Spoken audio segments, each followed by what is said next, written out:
Yo, selamat datang di Freaks Channel. Kali ini gue akan membahas salah satu tokoh utama atau lebih tepatnya protagonis di cerita Jujutsu Kaisen ini, yaitu tokoh paling penting kedua setelah protagonis, Fushiguro Megumi. Oke, langsung saja. Fushiguro Megumi. Seperti yang tadi gue sebutkan, Fushiguro ini merupakan tokoh utama kedua di seri Jujutsu Kaisen ini.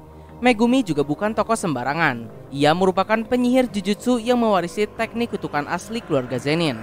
Dan untuk timeline saat ini sendiri, Fushiguro merupakan anak kelas 1 di SMA Jujutsu Tokyo. Tapi walaupun begitu, Megumi sudah menduduki penyihir Jujutsu tingkat 2. Dan terakhir diketahui, ia juga sudah dipromosikan untuk naik ke tingkat 1. Lalu selanjutnya untuk latar belakang Fushiguro sendiri, seperti yang kalian tahu, Megumi ini merupakan anak dari Toji Zenin dan istrinya yang tak diketahui. Megumi juga memiliki seorang kakak tiri perempuan bernama Fushiguro Tsukimi dari ibunya. Namun sayangnya masa kecil Megumi ini tidak berjalan dengan baik. Ketika Megumi lahir, Toji langsung meninggalkannya. Bahkan Toji pun sempat tidak mengingat anaknya sendiri. Tidak hanya itu, Toji juga sudah berniat untuk menjual Megumi ke klan Zenin.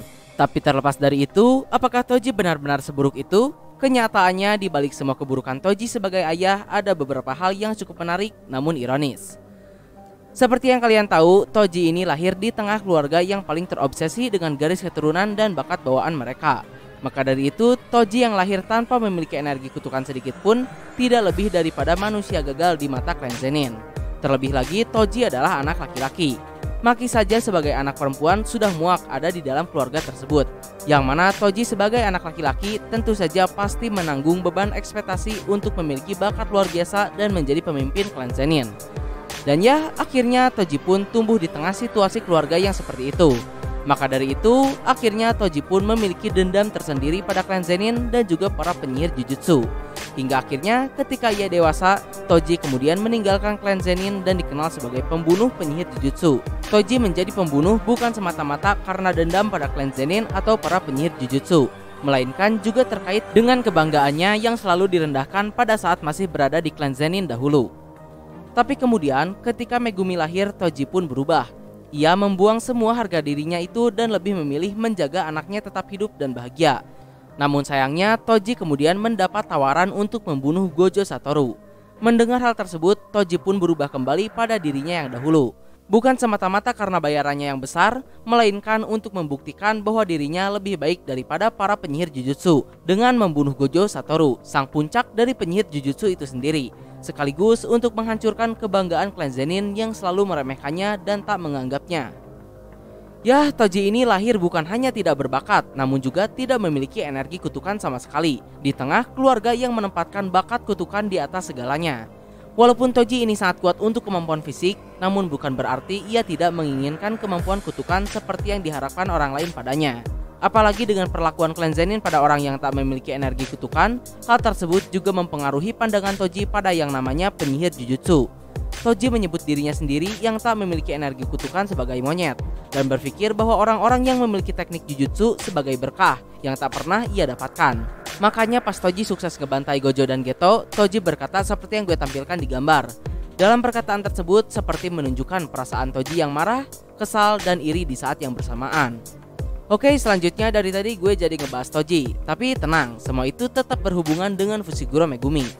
Seperti yang gue sebutkan, si Toji ini bisa dibilang memiliki pandangan dan perasaan tersendiri pada orang-orang yang memiliki energi kutukan atau yang ia sebut sebagai berkah. Maka dari itu menurut gue itulah alasan mengapa Toji memberi nama anaknya Megumi, yang dalam bahasa Indonesia artinya sebagai berkah. Toji menaruh harapan dalam nama itu agar anaknya bisa mendapatkan satu-satunya hal yang tak pernah ia dapat juga ia inginkan. Dan ya, beruntung Megumi sendiri lahir dengan teknik kutukan asli keluarga Zenin. Namun sayangnya di saat yang sama, karena mungkin Toji tidak bisa mengurus Megumi dengan baik, Toji pun berniat untuk menjual Megumi ke klan Zenin, atau lebih tepatnya menitipkan Megumi di sana. Karena tentu saja sebagai orang yang mewarisi teknik asli klan Zenin, tempat tersebut merupakan tempat terbaik bagi Megumi. Namun tentu sebagai orang yang paling membenci klan Zenin lebih dari apapun, Toji tak akan mau menyerahkan anaknya begitu saja.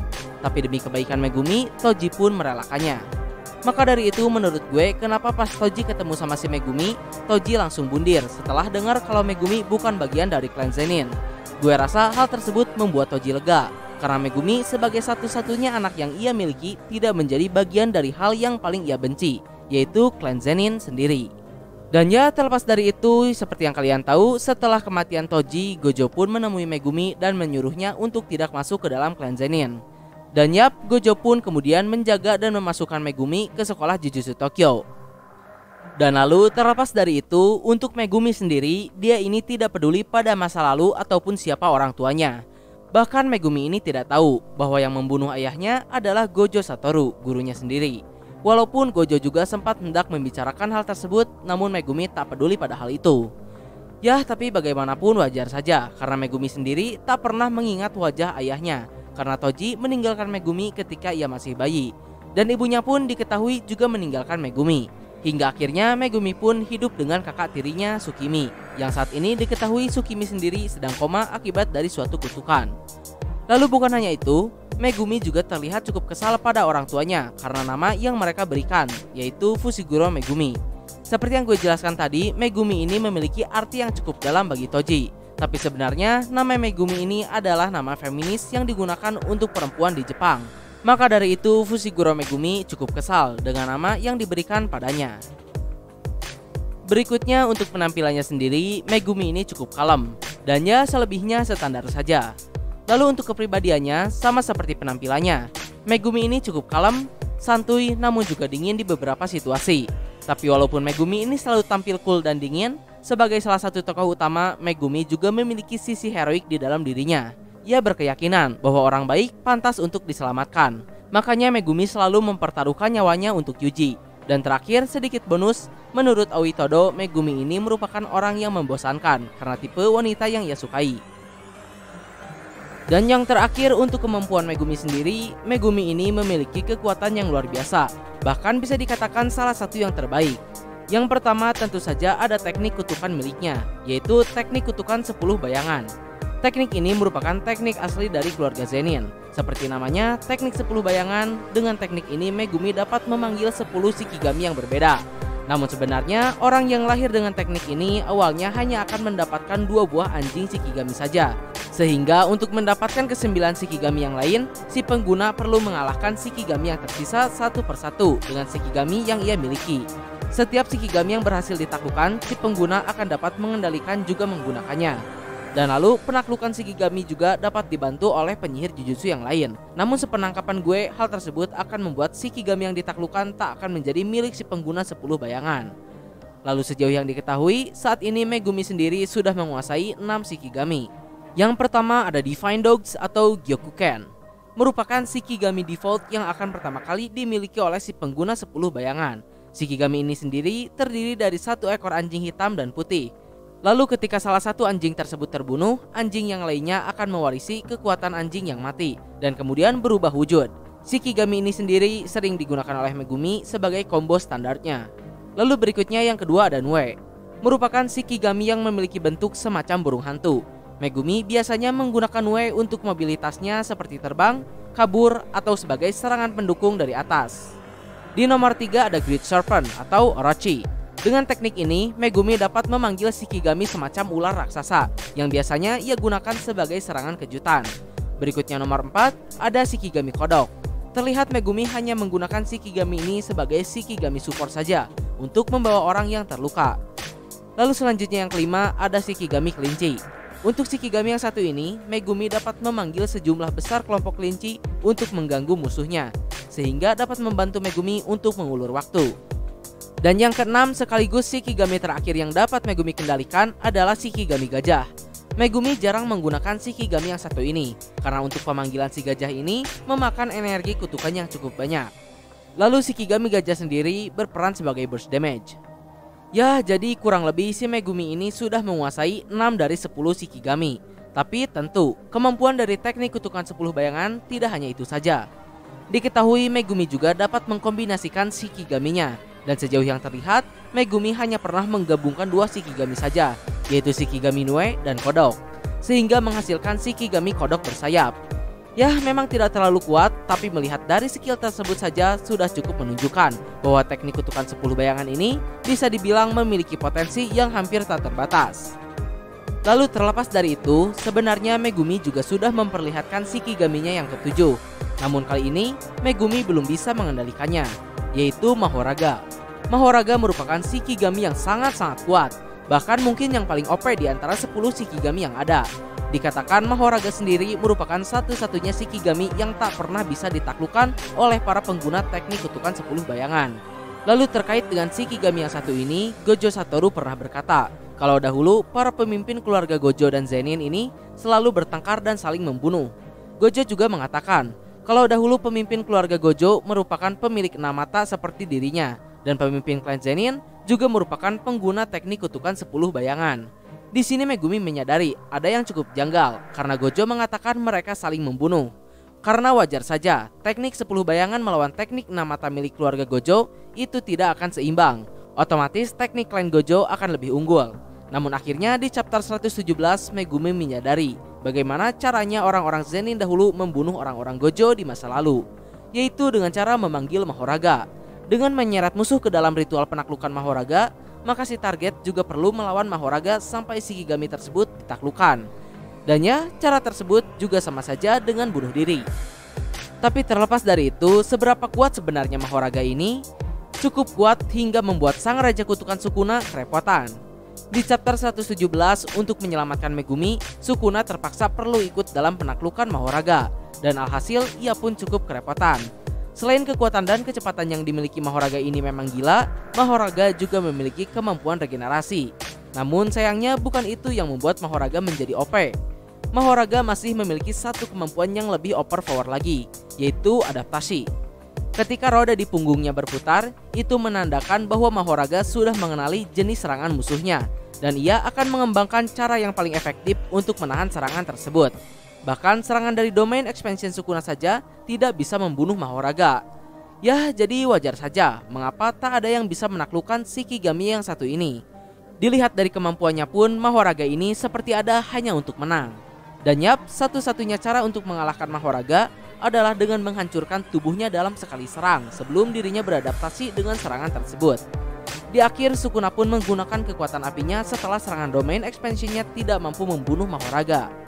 Ya, di akhir gue juga tidak tahu dengan kalahnya Mahoraga oleh Sukuna, apakah Shikigami tersebut sudah menjadi milik Megumi atau tidak. Kalau iya, Megumi akan menjadi orang pertama yang dapat mengendalikan Shikigami paling OP tersebut. Lalu berikutnya, seorang pengguna Jujutsu bisa dibilang benar-benar kuat jika dia bisa menggunakan domain expansion. Dan yap, walaupun masih merupakan penyihir Jujutsu tingkat 2, Megumi ini sudah bisa menggunakan teknik domain expansion. Teknik domain milik Megumi sendiri bernama Chimera Shadow Garden. Di sini Megumi akan menciptakan ruang yang dipenuhi dengan bayangan hitam. Dari bayangan tersebut, Megumi dapat menciptakan semua Shikigaminya. Bahkan dalam domainnya, Megumi pun dapat berubah menjadi bayangan setelah dirinya terkena serangan dari roh terkutuk yang ia lawan. Ya, tapi terlepas dari itu, domain expansion milik Megumi sendiri sebenarnya belum sempurna. Yang artinya Megumi masih memiliki cukup banyak ruang untuk menjadi OP selama berjalannya cerita.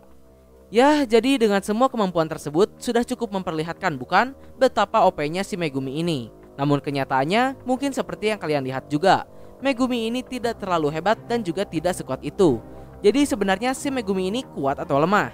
Menurut Gojo Satoru, skill dan potensi Megumi ini bahkan lebih tinggi daripada Yuji. Malah Sukuna pun mengatakan hal yang sama. Jadi kenapa sih Megumi ini tidak sekuat itu? Jika dilihat dari perkataan Gojo, Megumi ini secara tidak langsung selalu mendorong teman yang bertarung bersamanya menjadi lebih kuat. Sedangkan Megumi mengorbankan perkembangannya sendiri untuk melakukan hal tersebut. Gojo pun juga mengkritik Megumi untuk hal itu, bahwa dirinya juga harus menjadi kuat, bukan membuat orang lain menjadi kuat, hanya karena mereka adalah rekan. Dan lalu selanjutnya yang terakhir dan mungkin juga yang paling membuat kalian penasaran, mengapa Sukuna sangat tertarik pada Megumi. Bahkan di beberapa kondisi, Sukuna selalu mengutamakan kondisi Megumi. Apakah Sukuna ngesim sama Megumi? Yap, lupakan hal tersebut karena itu sudah pasti tidak mungkin. Tapi terlepas dari itu, Sukuna sendiri pertama kali tertarik pada Megumi ketika mereka bertarung untuk yang pertama kalinya. Lebih tepatnya pada anime episode kelima. Di sana Megumi dihajar habis-habisan oleh Sukuna. Namun di akhir, Megumi terlihat seperti mengeluarkan semacam aura yang berbeda. Dan setelah itu, Sukuna pun berkata bahwa akan segera terjadi sesuatu yang menarik.